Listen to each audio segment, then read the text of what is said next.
So welcome, good afternoon. My name is Will Cote. In case we have yet to meet or you haven't been able to join any of our previous workshops, I'm the Parks Program Director for Parks and Trails New York, and on behalf of the entire Parks and Trails New York team, I want to thank you for joining us for the second workshop in our 2021 Friends to Friends series, created to support grassroots friends groups through the sharing of best practices, innovative programming, and collaboration. I also want to thank the New York State Parks for helping to make this workshop series possible. We're really excited to connect with you all today and continue this initiative. If you joined us last month, our workshop on maximizing your MOA with state parks, thank you for joining us. Welcome back. If you're joining us for the first time, it's great to see you. We hope to have your attention here for the next hour and also see you at additional workshops that will be coming up for the rest of this year. Again, we're going to feature some experts, some panelists, and also friends to cover a variety of topics designed to increase capacity and the impact of grassroots organizations on our broader New York State Parks and Historic Site Network. So today's workshop, we're going to dive into best practices for engaging, recruiting, and retaining volunteers at your park or historic site. We'll examine tips for capitalizing on the influx of visitors to your site by capturing their interest and igniting their desire to get involved. And we are going to explore creating successful and worthwhile volunteer opportunities and programs, as well as best practices for maintaining those volunteers over time. And then we're also going to briefly make some connections about strategies that you can use to turn volunteers into members. And then on the flip side of that, some methods for turning members or donors potentially into active volunteers. So we'll be sharing some resources with you after this workshop, as well as during it. And our hope is that you will gain some helpful insight as well as inspiration from today's presentation and, of course, by one another. All right, thank you, Will. So I just want to start with going over today's agenda. So we will start with sharing, I'll start with sharing what we have prepared for you. So first, we'll provide a bit of an introduction to this topic in an effort to create a good foundation for our presenter, Adam, and the subsequent conversation. Then we will transition to our main presentation, welcome our featured panelist. I will give him a better introduction later on, but Adam Bartoszek, he's the Director of VolunteerWNY Western New York. After Adam will share some resources that PTNY has created that are available to you and your group, and that may help you in your efforts to recruit and engage volunteers now and in the future. After that, we will allocate the remainder of our time to a curated discussion, followed by a Q&A session. So we really want to provide you an opportunity to ask questions of our presenter and also us, if that be the case. We also welcome you to share something you may have encountered or learned in your own efforts in recruiting and maintaining volunteers. We know that a lot of friends groups have had success in this realm, and that is what we're here for, to collaborate and talk about these successes. So many of you have shared questions ahead of time, ahead of today's workshop in the registration process, and we will be addressing those as well during the Q&A portion. So stick around for that. So a little bit of housekeeping. I think it's safe to say everyone's pretty familiar with Zoom at this point, or at least some virtual events. So just in case, I want to go over a few simple housekeeping points. So as Will mentioned, we strongly encourage you to share your questions and thoughts based on what is presented this afternoon by adding them to the chat. If you don't know where the chat is, it's on the bottom bar of your screen in the center. You can find it there. Let's see. Additionally, if you're experiencing any technical difficulties, please let us know that as well in the chat. And we'll make sure we're monitoring so we can help you hopefully figure things out. If you do have any questions for Adam during the presentation, make sure you add that to the chat as well, and we will address that later on as we move forward. And perhaps most importantly, please stay muted. In an effort to reduce some background noise and foster an enjoyable experience for everyone, we just ask that you stay on mute unless you're asking a question later on. With that in mind, we welcome you to introduce yourself in the chat now. Let us know your name, group affiliation. We also encourage you to share your favorite outdoor space you've explored this summer or somewhere you're hoping to visit. And with that, I'll turn it back over to Will. So before we turn it over to Adam, our primary presenter and expert today, to talk about his insights into volunteer management, and suggestions and ideas he has for engaging and retaining volunteers. We just want to take a moment to talk with you about why we chose this topic for our second workshop, and specifically what we've been hearing from Friends groups. So regardless of your group's size, composition, and the vision of your organization, the vast majority of Friends groups rely on volunteers to achieve their mission. So, it's important to have a clear understanding of what exactly volunteer work is and what it is not when thinking about those volunteers. Volunteers are an extension of your Friends group and thus have the same requirements as your group. They cannot do work on state lands that is not approved by the agency. And so this is why it's crucial to have a strategy for how to connect with volunteers at all stages of their involvement. Volunteer-run programming, volunteers run programs, they lead hikes, they do trail maintenance and grounds cleanups, they send out mailings, and often, as many of you know, they run the entire organization. But however, we've found and we've heard from all of you that despite this dependence on volunteers, it can be really challenging to attract and retain good volunteers despite the increase in state park visitation and outdoor recreation in general. We've also heard about the impact that changing demographics are having on Friends groups. Many have confided to us that their core volunteer network is aging out of regular engagement with your work, and that it has been difficult to find successful strategies for connecting with younger, more diverse visitors. We have been much more proactive about engaging in the next generation of environmental stewards at PTNY, and we really are encouraging Friends groups to do the same. So fortunately, there are not only many tried and true ways to successfully reach volunteers and get them to stick around, but also some new methods for reaching younger folks who will be tomorrow's volunteer leaders. So we'll cover a few of those strategies today, as well as provide you with take-home resources depicting successful examples that Friends groups in New York State have been utilizing.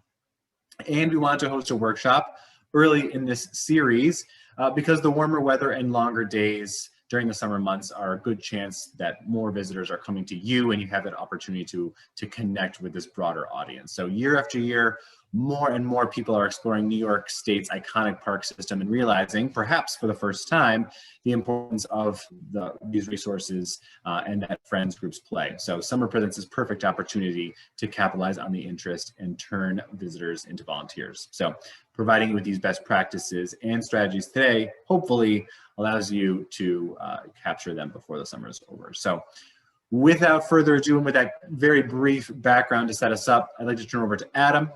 Adam is the Director of Volunteer Western New York at the Service Collaborative. He's spent over 10 years working in the volunteer management and development realm.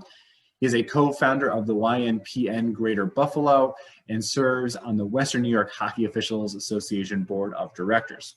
He completed his master's in public administration at SUNY Buffalo and is a proud AmeriCorps alum, which is always great for us here at Parks and Trails New York and the park system. So Adam, thank you for joining us. I really appreciate you taking the time and the floor is yours. Awesome, thank you so much. Are we able to share my screen? Awesome. Yes, yeah, I'm gonna stop share now so you can go for it.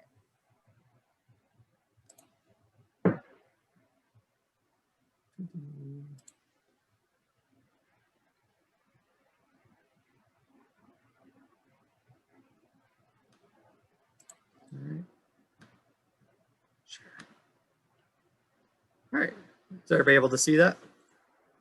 Great. Perfect. Awesome, thank you so much for the wonderful introduction. Yes, my name is Adam Bartoszek and it's a pleasure to be here with all you today.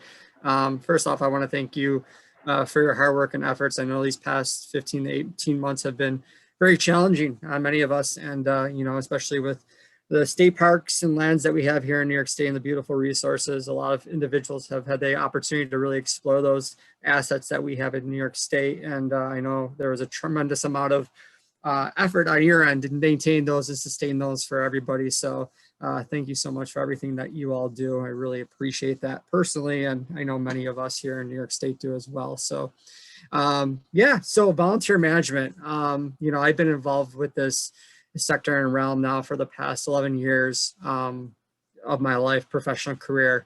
Previously, I was in the political realm and I thought, the nonprofit realm is a lot better.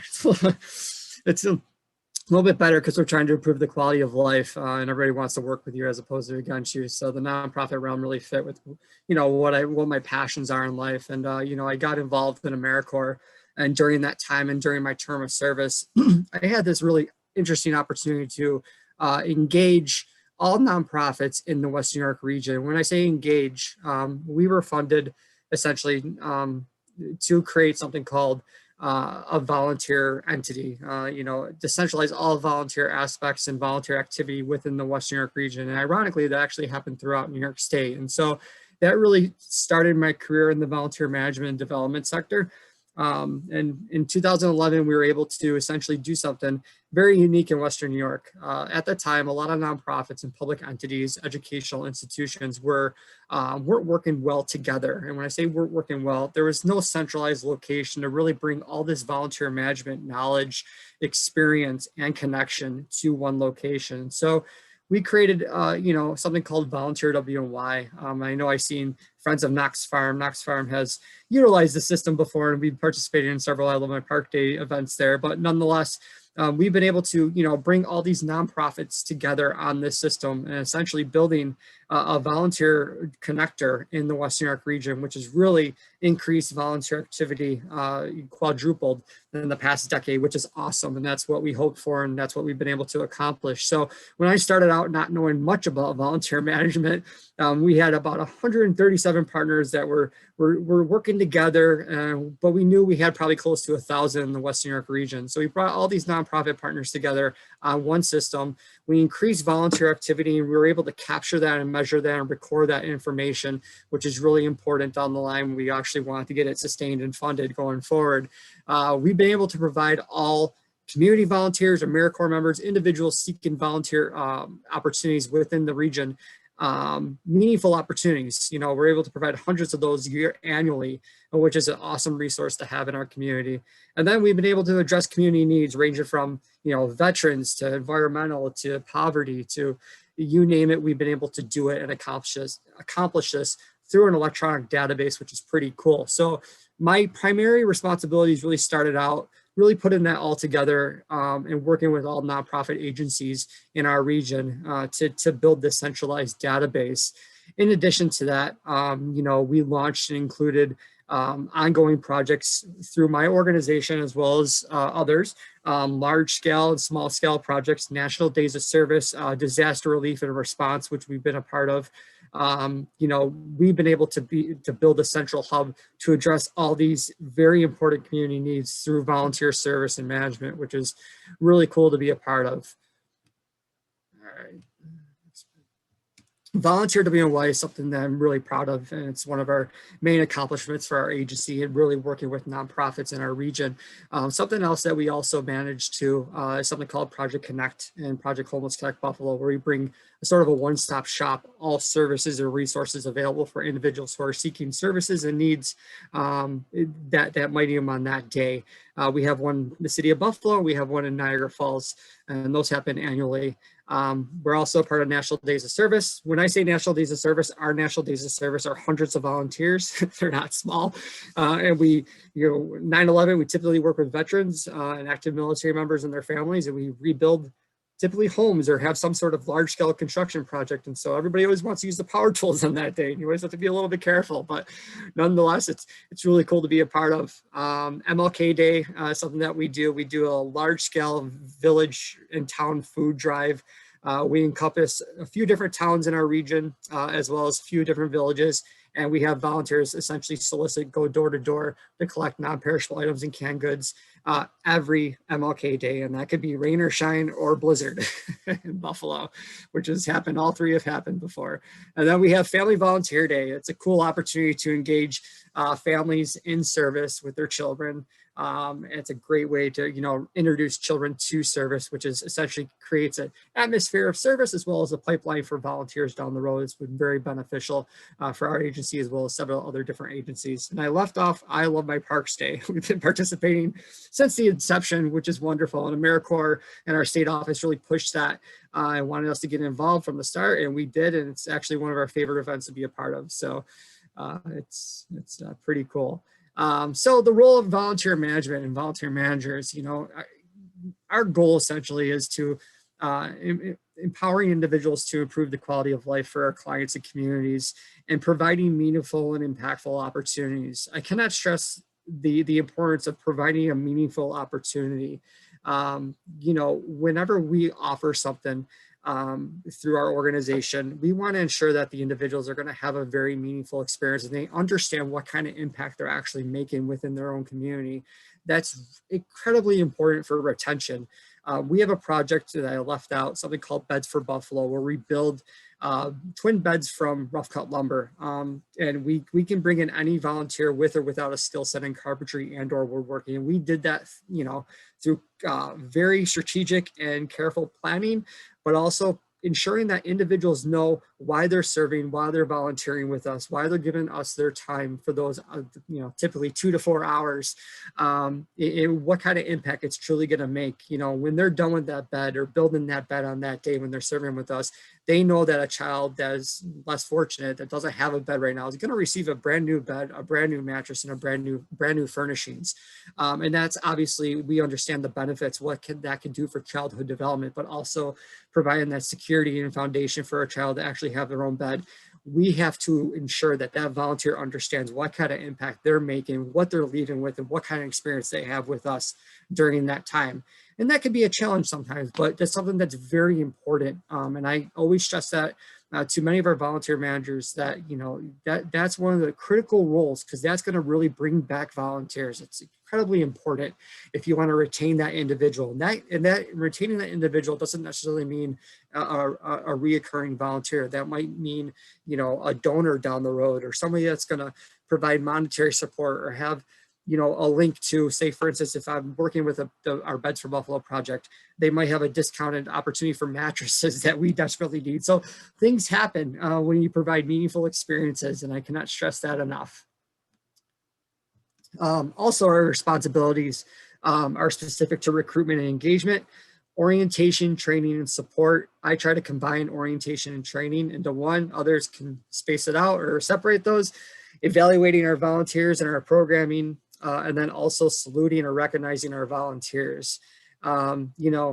All those aspects of volunteer management are critically important to ensuring that you're going to provide a meaningful service, as well as you're improving the quality of life in your community.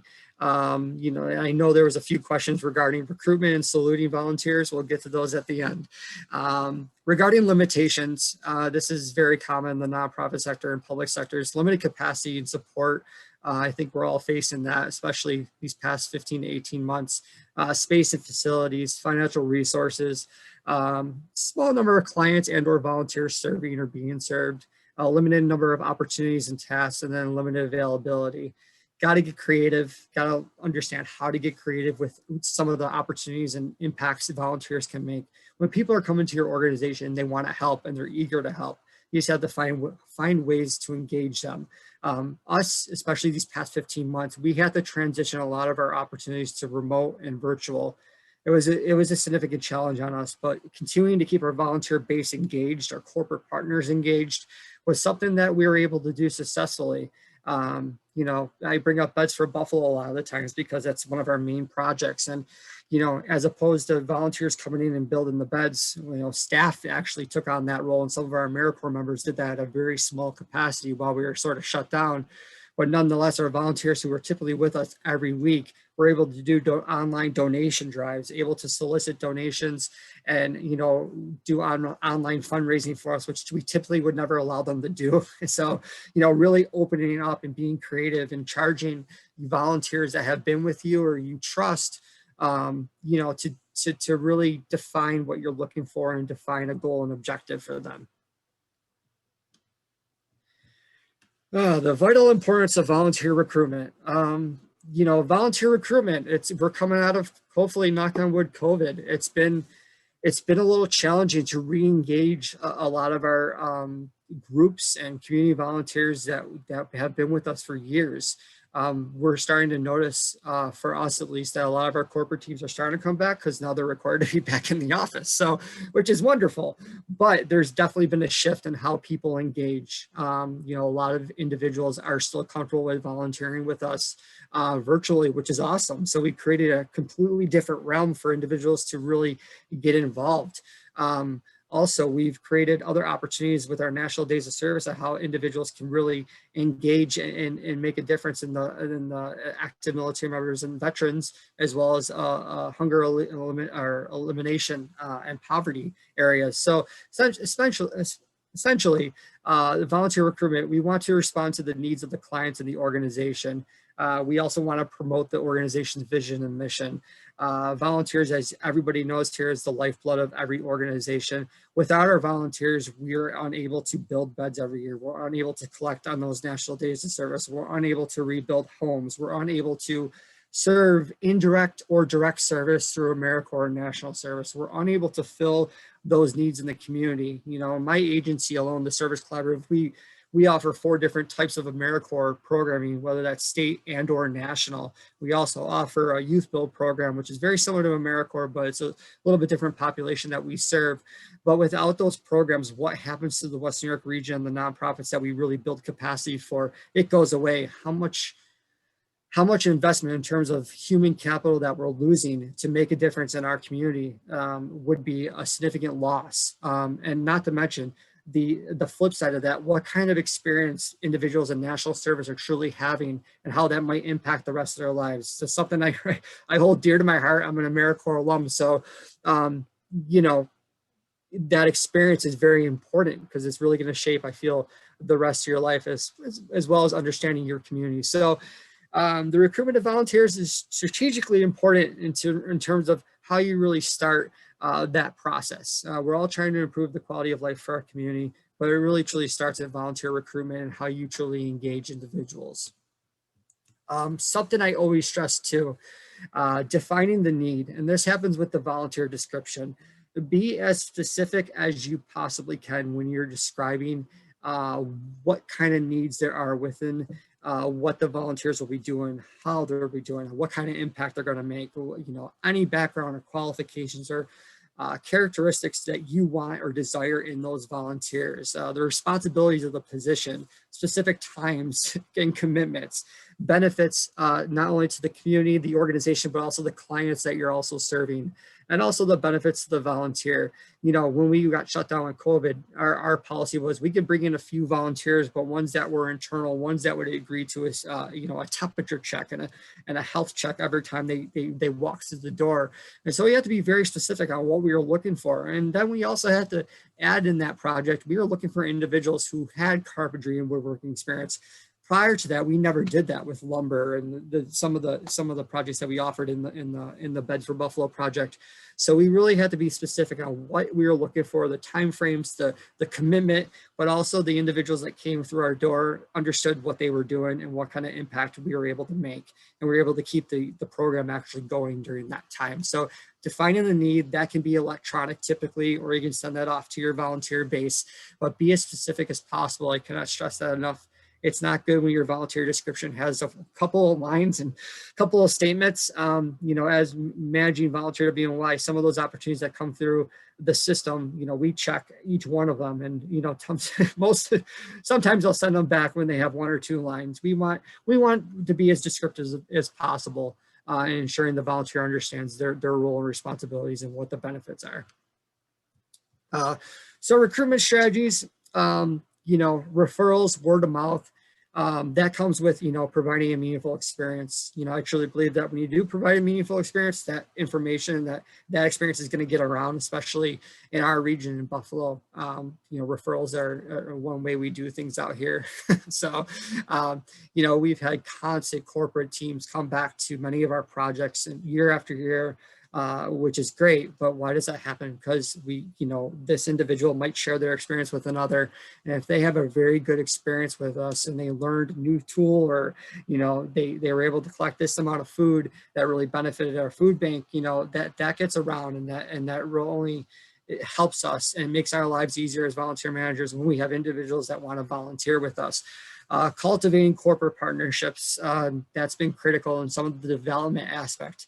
You know, when you develop those corporate sponsors and partners, what comes with it? Typically, we might actually get a donation, or we might be allowed to apply for a grant that can only enhance and improve the program that we're trying to accomplish. So, you know, you're part ambassador, part educating, part advocate. You wear many hats in this role. So I always bring up our Beds for Buffalo project again, because we started with scratch.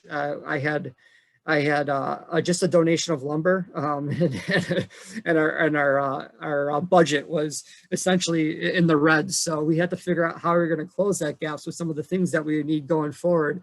So relying on some of our corporate cultivation partnerships, that sort of thing, really helped us get to the point where we can have this sustainable, and we can actually grow this program into 250 beds every year, from rough cut lumber all the way to finished product, which is pretty cool.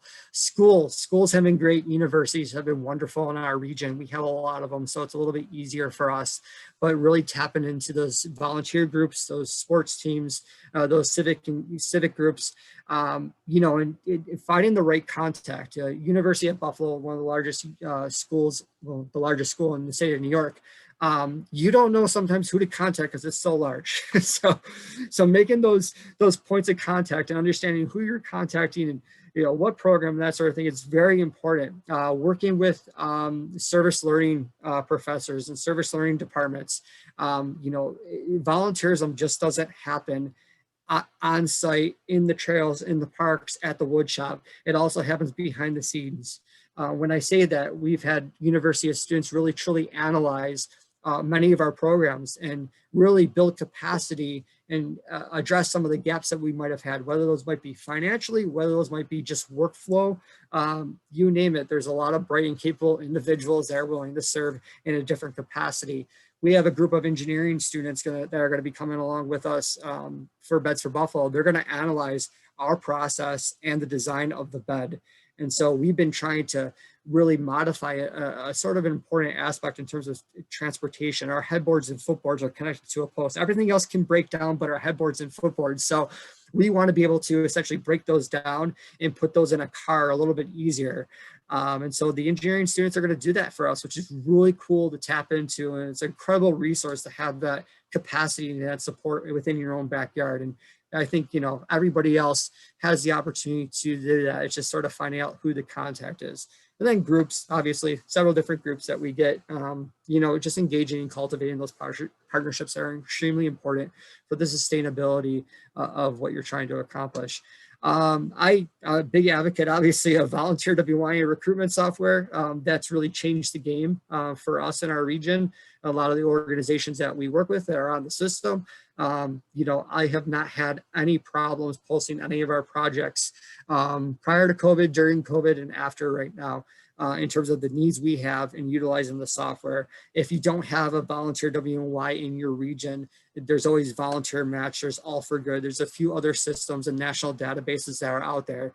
Even just to have a description and posting a project and seeing what comes in is always extremely helpful. And it's a great way to, you know, really bring in volunteers. I did leave off social media. I'll talk about it a little bit later, but social media, it's a double-edged sword. Sometimes you have to figure out what you like and just do it well. That's the way I like to say it. You know, we're active on all outlets, Instagram, LinkedIn, Facebook, Twitter, now TikTok. I don't understand TikTok. That's not in my realm. Sorry, I can't speak on that.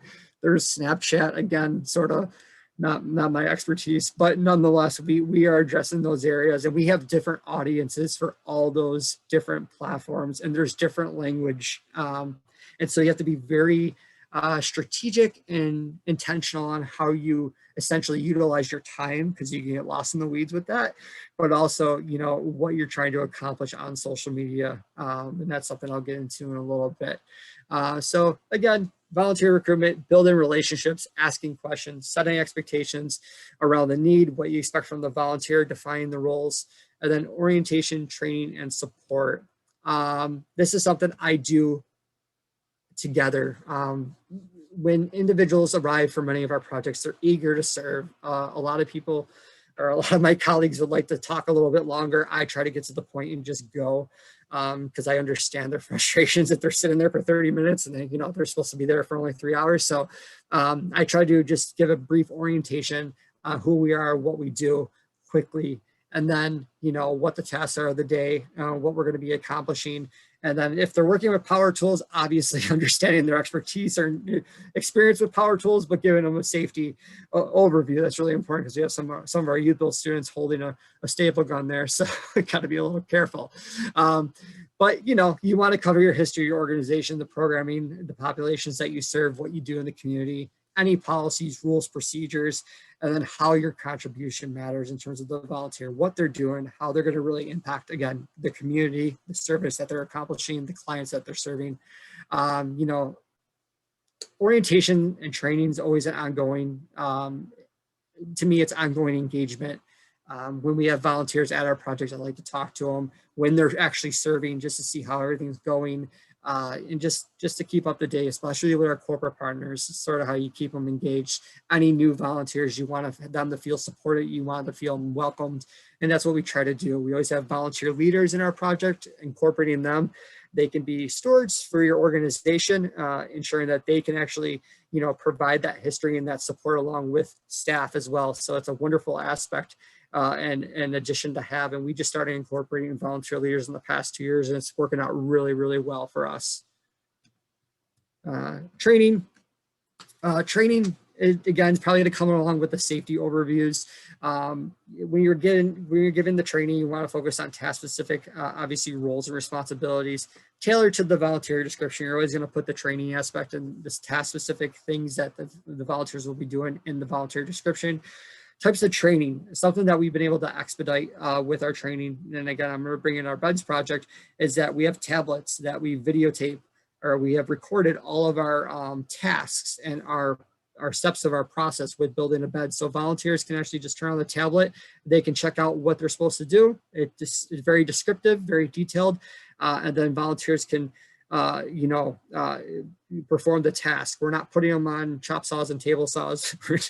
We don't do that. It's something very, very specific, less risky than those machines that others would be placed on.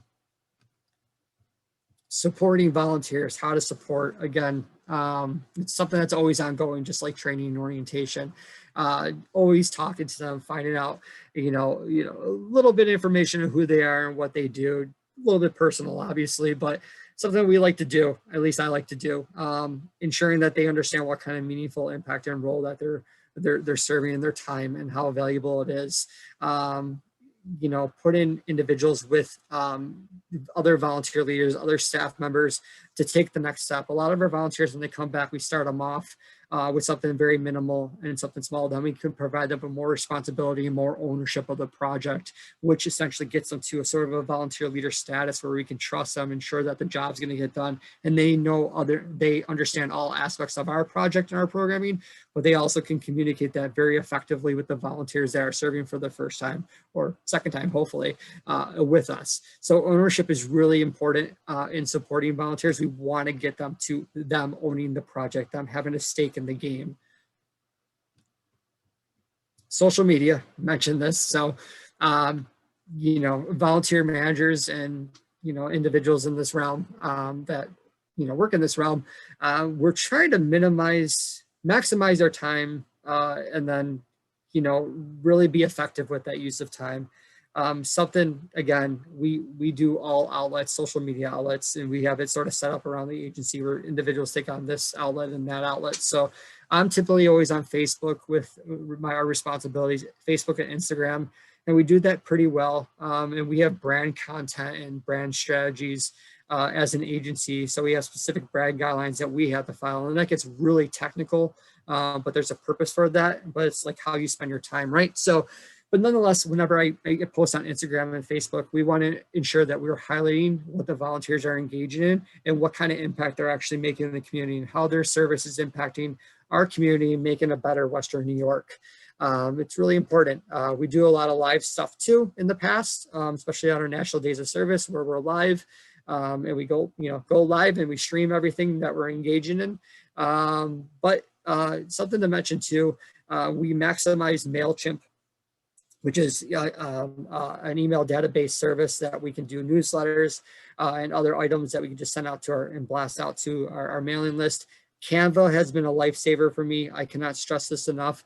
Anything marketing, poster related, anything related to that, even videos, you name it. I've used Canva for all. I've become an expert on Canva. I love it. And it's really, oh my God, you can do so much with no budget. And you can really train and teach yourself and do some really cool things and be very creative, and it looks professional. And one of the things I cannot stress enough about the use of Canva is that it can really market your program. There's templates available that you can just add images, add content, and then you sort of, it's all over and send it out, which is really cool. Canva has been a game changer for us, and we got the pro version. And fun fact, the pro version is all nonprofits are eligible to get 10 free accounts for the pro version. So I'm sure everybody would qualify in most aspects here. So something to look into. And what that means is that you just have access to a little bit more of the resources and services that they provide. But I highly recommend checking it out if you haven't already. All right, so know your story. Bringing your story to life when you're sharing it on social media, understanding your audience. And that's critical. And that's something that we've been able to really dive into as an agency. And this is something we focus on a little bit too much sometimes, is that who our audience is and what we're trying to accomplish with that audience. We know that our national service members, the only ones that engage with us on Facebook are our Youth Build students and potential Youth Build members and our Youth Build alumni, which is bizarre because most of our Vista members are on Instagram. So we get a better response rate from different platforms. Our Twitter is indifferent. We don't really know what's going on there.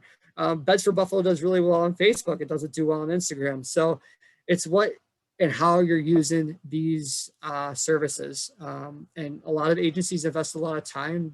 If they have the funds and resources, they have a social media marketing manager that takes on that responsibility. We don't have that. Hopefully one day, knock on wood, life will be a lot easier then. But nonetheless, it's a great tool for recruitment as well. Because if you share your story, understand your audience, and put out, a request or an ask, it's a lot easier when you're building that story as opposed to just starting off fresh. So that's why I always say, sharing your story, sharing that meaningful experience, sharing what's being accomplished when you have volunteers with you at that time. Okay. How are we doing on time, Will? A few more minutes. I want to make sure we save, a little bit for some of the Q&A questions folks have. You got it. Okay. All right. I'm going to move around a little bit here. Something I like to always talk about too is collaboration. Many of our projects, when we engage volunteers, we also engage several organizations. It's something unique to our agency since we have access to many hundreds of organizations. We're able to bring in different organizations across the region to accomplish, typically one goal. MLK Day, National Day of Service, we have several different entities working towards one objective. 9/11, we have corporate partners, public partners, educational partners. Beds for Buffalo, very similar. And that's something that's been very helpful for us in terms of accomplishing a common goal in the community. Project Connect Niagara, that's something that's just massive, that we bring in healthcare, we bring in government, we bring in the federal government, state government, faith-based organizations, nonprofit organizations, educational institutions. We bring them in all, and it makes things a lot easier, especially when you set up a committee to really host and engage in a project like that. Collaboration goes beyond, because a lot of foundations and corporate partners want to see collaboration. They want to see that when you're writing a grant proposal. They want to see that in the community.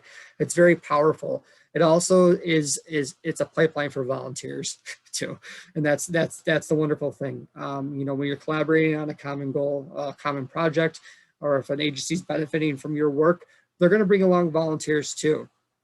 And so we've been able to maximize those collaborations. In turn, it's been providing volunteers to support many of our programs and projects, which is wonderful.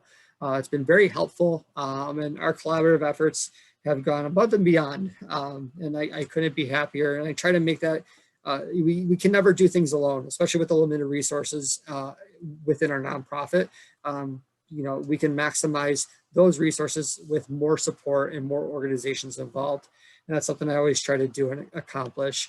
Another capacity builder, again, technology. That volunteer database has been a game changer for us. Utilizing social media outlets, Canva, the marketing aspect of it. You know, it's been great, and it's really maximized my time and allowed me to do more with a lot less, which is wonderful. All right. You know, when I first started out in 2011 in the realm of volunteer management and nonprofit work, you know, there was a lot of agencies were isolated with one another. There really wasn't a lot of communication or partnership taking place. And that really started to change, especially after the economic downturn during that time. You know, organizations were struggling with less, and that allowed for individuals to really collaborate. When we first introduced VolunteerWNY to the community, there was a lot of concerns about it, and it's something that, you know, I think over time, improving how it would make things a lot easier for volunteer managers and organizations to recruit volunteers. It worked, and it happened. It took some time, I'm not gonna lie, probably about 2015, 16, that's where everybody started really buying into the concept. So it took a couple of years, but we built a strong foundation. We had ongoing and one-time events, and it continued to build with more opportunities, more agencies, and more volunteers. Right now in the system, we have over 18,000 volunteers that we can plug in and utilize. That are very active on the system, which is outstanding. Again, I mentioned grant applications. A lot of foundations, a lot of corporate entities like to see partnerships. They like to see collaboration among entities, among nonprofit organizations. Something we always strive for. It's been very successful for us. And so that's something we always try to include when we're working together. Mutual benefits for collaborations with any groups, obviously, mutual benefits to all parties involved. Yeah, it's important. Collaboration means that people have to take on their own workload, especially in the volunteer realm, you know, and nonprofits.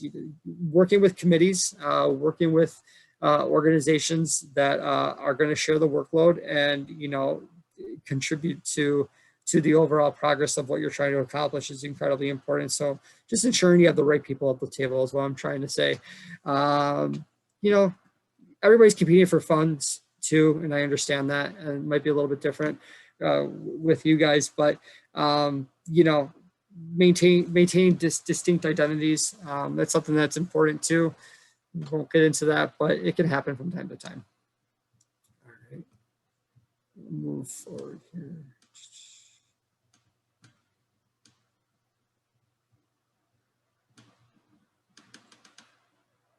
Let's make it to... I'm just going to talk a little bit about VolunteerWNY here. This is our page, and this is something that we utilize. I can actually just go to the website right now, actually. So VolunteerWNY, this is the system that we use. And again, this is something that has been a game changer for us. It's really easy to find an opportunity, register your organization as a nonprofit, as a volunteer. All you do is click on volunteer now. And it's something that we've been able to you know, really build on. Typically every week we have about 5 to 10 new opportunities, which is great. During COVID, unfortunately, that sort of stopped. We transitioned to virtual, so did every other nonprofit, which is wonderful. So we had a host of virtual opportunities on the system. But nonetheless, this is updated. This is constantly updated every week. And we have 5 to 10 new opportunities, and volunteers can search based on their interest, their skill set, their availability, the location. It's pretty cool to use. And they can search based on agencies too as well. So you're not limited to, you know, just opportunities, but you can search based on the agency, what they're offering. All the contact information is there per agency. And something that, you know, volunteers that are interested would like to, you know, to seek out and utilize that way as they seek out opportunities. Let's see here. Something we utilize too, Google Forms. It can be in place of just volunteer rosters and volunteer management. We utilize our Google form for waivers. So when volunteers show up to all of our project, we have a tablet, they sign the Google form, they acknowledge the fact that they read the waiver, and it's good to go. It's been really easy. We got rid of paper, especially during COVID. So that expedited that process. And Google Forms is sort of is an awesome resource that we utilize for many of our projects. Again, Canva, highly recommend it. You can do so much with it, and it's great. I love it personally. Let's see here.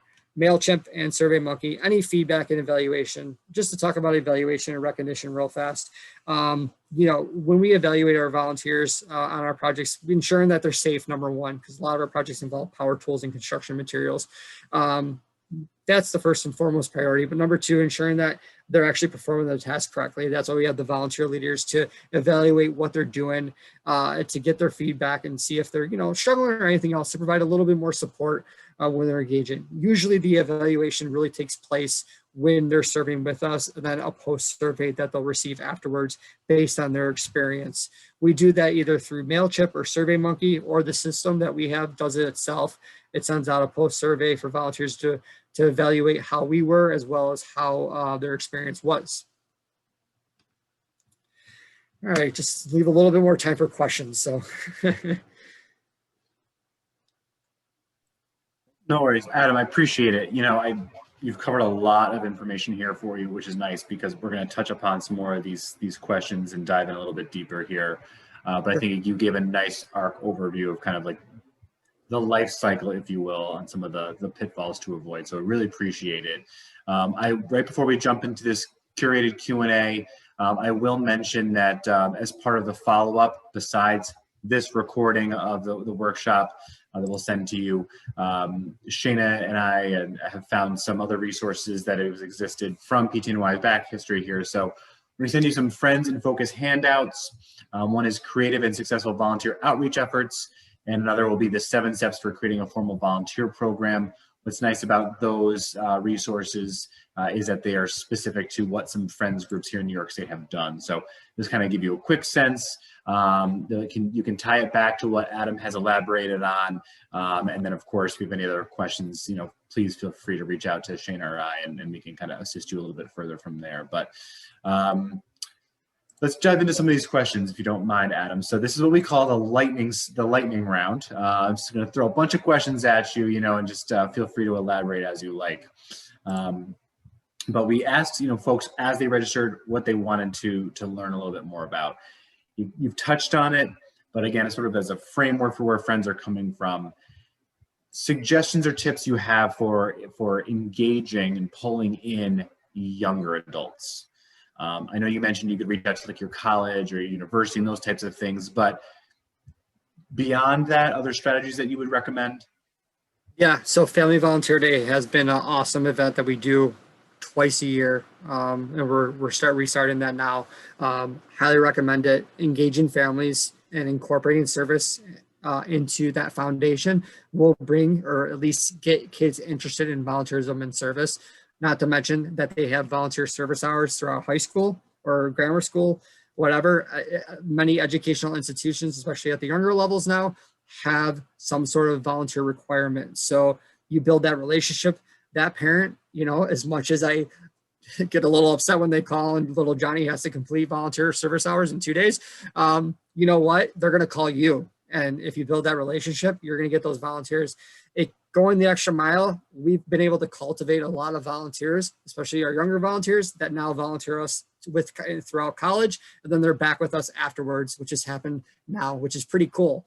So highly recommend that. And then engaging volunteers through social media. The newer platforms such as the TikTok and the Snapchat, being creative, having a volunteer opportunity for younger volunteers to run those platforms with specific guidelines in place. I cannot stress that enough.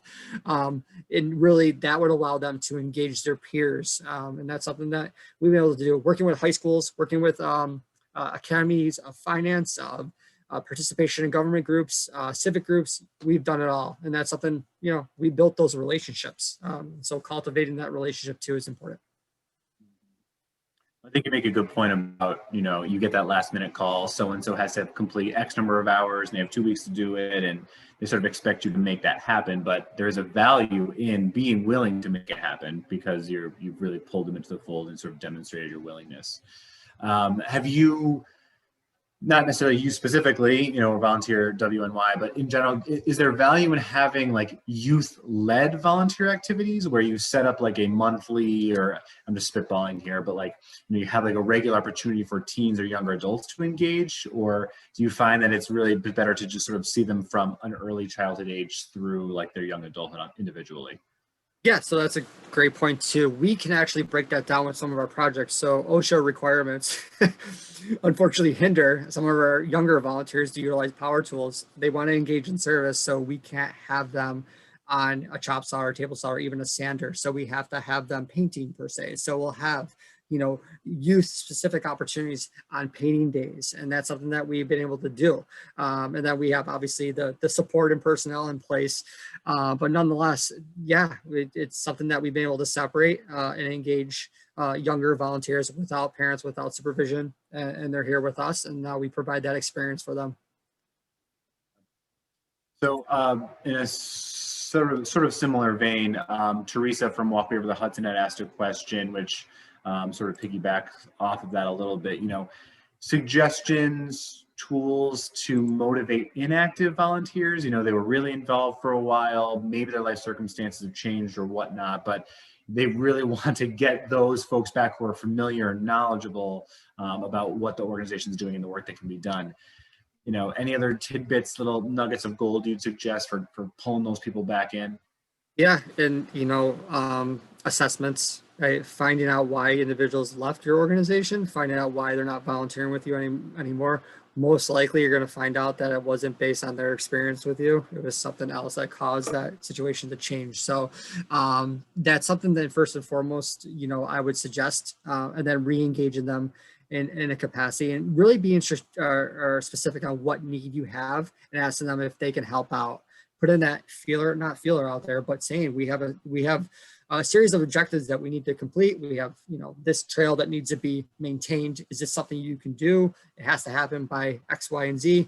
Sort of being very direct, but an assessment I would do, especially with individuals who aren't engaging with you as they once were, just to find out, what happened. And if it was on you, you can correct that. You can correct those communication lines or anything else that you might have happened with their experience. That makes sense.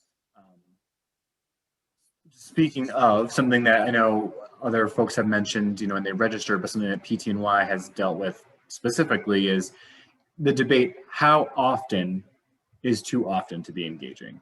Is there a sweet spot in how frequently you want to ask people to be involved on top of other mailings or solicitations that they might get? I mean, can you turn someone off from volunteering by asking them too often? Great question. That's where the team leader role comes in for us. Providing ownership, making them a part of the project, having them own the project, whether that's the volunteer management side or the project itself. We've had volunteers that show up every Friday for our Beds for Buffalo project, and those individuals are volunteer leaders. We have individuals that volunteer with us twice a year. We have individuals that volunteer with us annually. It's sort of understanding your audience too and what people are comfortable with. So I don't think that's a card that we typically don't play, that one day we're going to have to play, especially with some needs we might have going forward. But, that's where the ownership part comes in, promoting, having sort of a lifeline of volunteer leaders that are with you, that know your agency, and that's a source also of recognition as well. You're recognizing the volunteer for, really their service and time with you. And you're providing them that ownership and that sense of responsibility, which volunteers love to take on. Many of our volunteer leaders have been volunteering us for a long time, and they were looking for more without communicating that to us. You could tell. And so that's where we said, okay, yeah, it's time to have a volunteer leader program. And that's what we did. So all of our volunteer leaders are trained on all aspects of our projects, and they have the t-shirts. They're just like staff members, but there's really no difference. They're a part of the project. that's who they are, and they're with us, and just like staff members. Okay. That makes sense. Sometimes just hearing it from an expert sort of helps to reiterate maybe what we were already thinking. So appreciate that. I want to come back to evaluations a little bit, but you touched on something that John, who I know is on our workshop today from Lake George Battlefield Park Alliance, and was it really sort of asking about volunteer perks, essentially. So, is there an advantage to offering perks to volunteers? And if so, do you have any suggestions or best practices in terms of that? Is it based on their involvement, or is it just sort of carte blanche? Anybody who volunteers can have these types of perks beyond a shirt, or they have special access to something. What are some other ideas that you might have there? Yeah, the shirt matters, especially if it's a love shirt. It's just what we found is if we invest the time in creating a really cool shirt that people will like, especially like a dry fit shirt and something of quality, they'll wear it all the time. So just not a t-shirt sometimes, but I totally get it. It's a form of recognition. What we've been able to do is provide free, access or free tickets to our Volunteer WNY Awards, our yearly event. I will comp tickets for our fundraisers to re-engage them, and they could be a part of just to recognize their commitment. And then the ownership piece is always great. A simple thank you, even though it really doesn't seem like a lot. A thank you goes such a long way in this realm. I always stress that too. Then coffee and donuts every Friday. People expect it sometimes. So especially our volunteers, they deserve it. So the little things, but if you're providing a good experience and they understand why they're there and why they're serving with you, usually our volunteers get it, and it's sort of understanding each volunteer what their needs are too, and that's where building the personal relationships with each volunteer and each team leader that we have. Each team leader responds differently, and some require more recognition than others. So that's where your personal evaluation of each volunteer and that personality, and trying to address that audience. I guess everybody's different. So, but we've been able to do little things in events and comp tickets and t-shirts and donuts and food, you name it. We've done it all. And that's generally something you keep, I don't want to say quiet, but it's something you do internally, and you're not necessarily promoting that as being part of the experience. Or is that something you put forward as saying, volunteer with us, and all of these benefits could be yours? Is there a fine line that you're walking there, or I guess sort of elaborate a bit about that? Great question. So I'm very transparent with our volunteers. I'm so transparent that I will say, hey, this is our budget for this event. This is what we're doing. Here are our needs for this project. Our team leaders, they will look at the budget. They will look at some of our grants. They will look at things that we are doing internally that they should have access to. And I allow them to have that experience with us. And so, I'm bringing up beds again, but we've gotten to the point where our only expense is buying brand new mattresses and buying hardware for the beds. And our volunteer leaders know that. Our volunteers know that. I stress that. And so when they understand that and how their work, and we still run sort of a deficit without their help, and out their commitment and their support, they understand, and their role increases, their responsibility and their ownership increases of the project. That's the way I feel. I've been very transparent with our volunteers from start to finish, and I always will be. If that makes any sense. No, it does. It does actually. And I have a question queued up from Hunter for you, but I'm going to just dive a little bit deeper into something you just mentioned, which is transparency. You also mentioned earlier is having very clear, specific objectives that you are trying to translate to volunteers to get them to buy in. And I can't help but think about the last workshop that we had, as well as some others that PTNY has hosted. So do you feel like volunteers should be knowledgeable about the mission and vision and short-term goals of the organization? Is that not really helpful, or what do they need to know? Is there a benefit to that? That's a great question. Interesting. So short-term and long-term goals I think of the project and their experience, their time with us or their time serving, they should understand the short-term or long-term objectives of what we're trying to accomplish at that very moment. I think the better understanding and the role of the volunteer manager or the supervisor or the volunteer leader is to educate them on the mission and vision of the organization. They're not going to understand what you're doing the first time they're with us. They're with you, especially our agency, because we're very complex and it's very difficult to understand. Nobody understands national service. So, but nonetheless, I will give them the streamlined, mission and vision statement when they first volunteer with us. I do not expect them to understand truly what we do until they continue to volunteer with us. It's easy for us to convey what we're all about because we are an organization that provides national service and service experiences. So service is the foundation of what we do. We volunteer, whether that's through national service or community service, and engage individuals to improve their quality of life and to serve. So their experience will allow them to understand a little bit more of what we do much better than just, me constantly revisiting the mission and vision and each program that we provide and that sort of thing. Their experience matters. A meaningful opportunity and meaningful experience with us matters, and it goes such a long way. I cannot stress that. I've always stressed that as a volunteer manager. That's good information. I appreciate it. Here's what I'll say. I'm going to ask Hunter's question as promised. I know Hunter's here and I want to make sure that question's answered. I also have a couple of questions queued up from Marjorie and Joan, so I want to make sure we cover those too. I think I have a question from Kathleen too. I can weave in here. I know we're a little over 5 o'clock, but if you're okay with it, Adam, maybe we'll take a few more minutes. So folks, feel free to stick with us here, but we're going to jump into Hunter's question, which again, you've talked a little bit about a couple of times, but I think is worth sort of investigating a bit further. So we talked about volunteer evaluations. So I guess there's multiple ways you could look at a volunteer evaluation.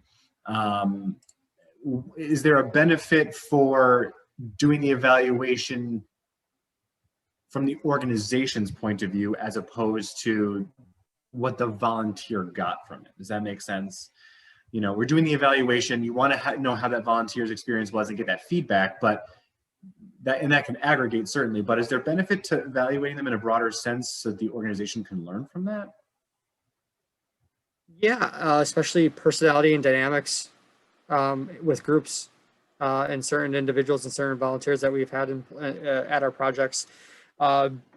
Typically we've had situations where just it might not be a good fit for the volunteer. And how do you do that diplomatically and providing them another opportunity or another experience or another way to contribute? That's what we've done in the past. And that can be challenging and difficult and a very thin line to walk per se. So, we've done that in the past. It typically takes, we'll evaluate each project, talk about, what volunteers did what, and really talk about their effectiveness on each project. Because when I say effectiveness, we have to be careful with a lot of our volunteers because they're working with tools that could take off your fingers and hands. So we have to be careful. We do have to evaluate their performance. And that's something we sort of analyze as we go, but also, myself and a few others will just talk about. And we know that there hasn't been a good fit in the past with some of our volunteers with a certain task or a mix in the dynamics of the project itself. You got to pay attention to it and you got to be as diplomatic as possible, but find another way for that individual to make an impact and contribute to the overall project. It's something that we've been able to do. Did I answer your question? It does, yeah. And I'm gonna ask you a follow-up question to that because that's what I do here. But Nancy actually had just made a little comment in the chat, which I thought was good, and it got me thinking too. You want to have your staff and your volunteer leaders and those types of things debrief after events to kind of learn from that experience. Do you then take that one step further? And I'm going to elaborate here. You've mentioned collecting data on volunteers because it's important for fundraising and development and grants and those types of things. After those debriefs, do you update the way that you evaluate? Like how often should we be changing the way that we evaluate our volunteers? Or do you always keep the same evaluation in perpetuity because that way you have consistent data? Does that make sense? Like how regularly should we be thinking about keeping it fresh? as soon as the needs change within the tasks of the project that you're performing. So yeah, we literally just changed an aspect of 2 major projects that we have to now shift and focus on the way who we bring in and what we do. Simple as that. Like, we need a skill set that many of our volunteers do not have. And so we have to recruit for that skill set because we know it'll be a better fit. So we have to change something. So going forward, actually tomorrow, I have to tell a volunteer that they're unable to perform this task now because we need somebody who has a certification in this aspect. So yeah, yeah, just happened last week. And so that volunteer might not be happy with us, but that's the case. You always have to constantly change and adapt to the environment as well as the needs change in the community. I appreciate that. Okay, a couple of other questions here. Again, I promise I won't have too many more. I know Ben from Grant Cottage isn't here, but it's a question I can't avoid. It's a good question. You talked about some volunteer coaching, training, like ongoing engagement with them to make sure that, you know, that they're feeling confident in simply what they're doing. Is there a frequency that you would suggest for ongoing education for volunteers? I suspect you're going to say it depends on the volunteer activity, because some, you know, volunteer activities are probably the same thing constantly. But, you know, do you want to re-engage with volunteers with some sort of frequency to continue training them to become leaders or to take on new roles? You know, how does that? How do you retrain a volunteer? When do you do that? Yeah, great question. So it's, again, the retraining will take place when they understand and can convey and communicate effectively the entire project. Another, you know, understanding all aspects of it. We typically will gauge what individuals are comfortable with and ask them what they wanted, what their anticipation is, or what their aspiration is with the project itself.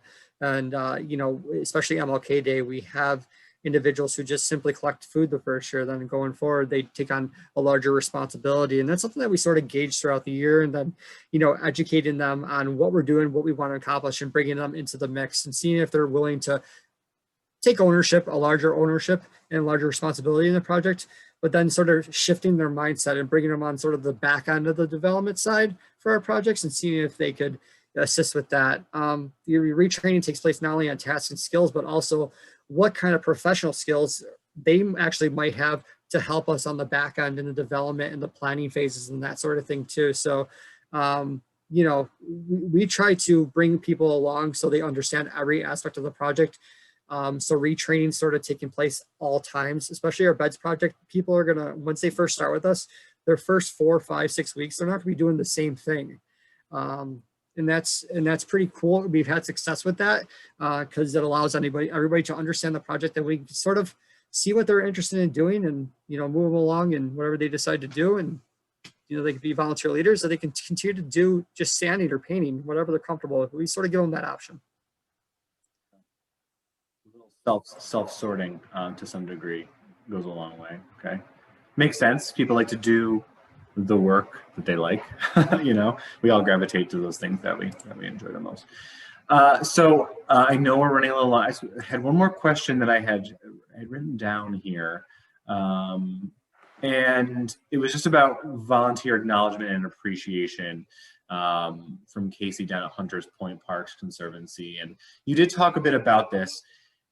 So my question, rather than having you re-explain what you've already said, when it comes to that thank you or those types of points of contact in the digital age, should it be digital? Should it be in person? Is it a phone call? You know, I know COVID sort of threw that all for a loop to some degree, but there is the art of human interaction in that. And is there a mix? Do you prefer one or the other? Is one better than another? You know, what's your gut take on that?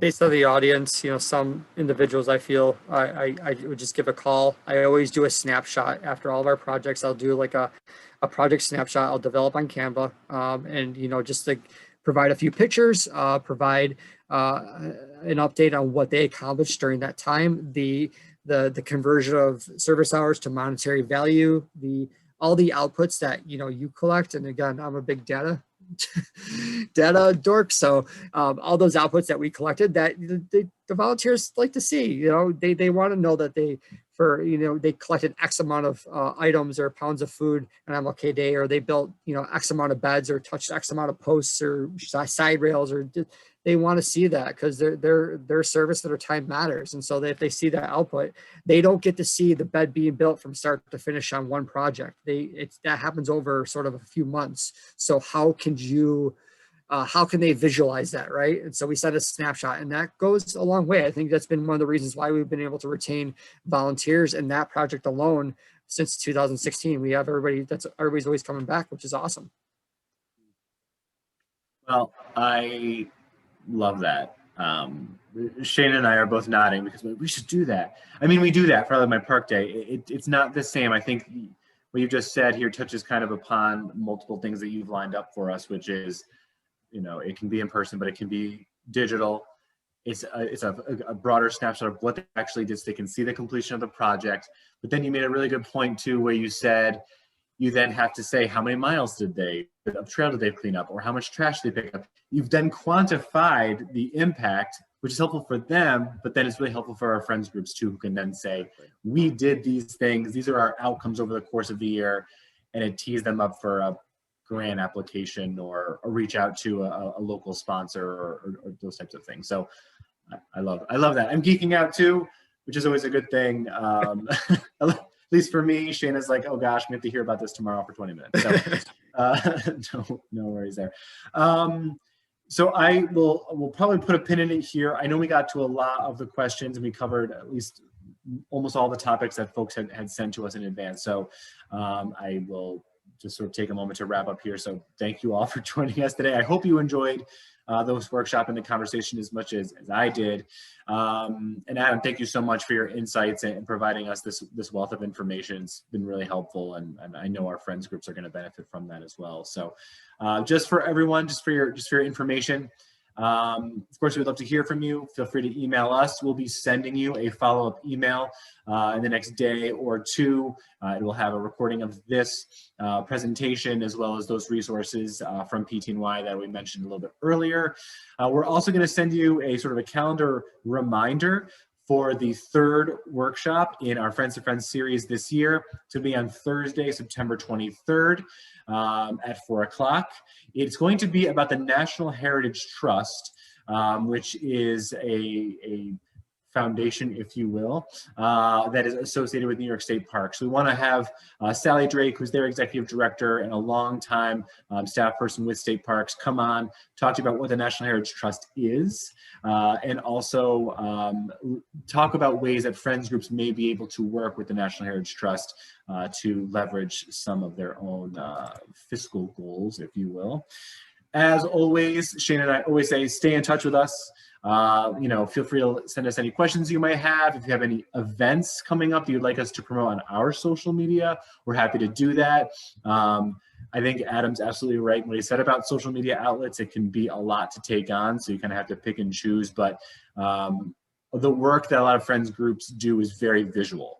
And so it really has lended itself, for us at least, with Facebook and Instagram in particular. So if you have an event, we can drive folks to swipe up and sign up directly on your site for you. So feel free to take us up on that offer.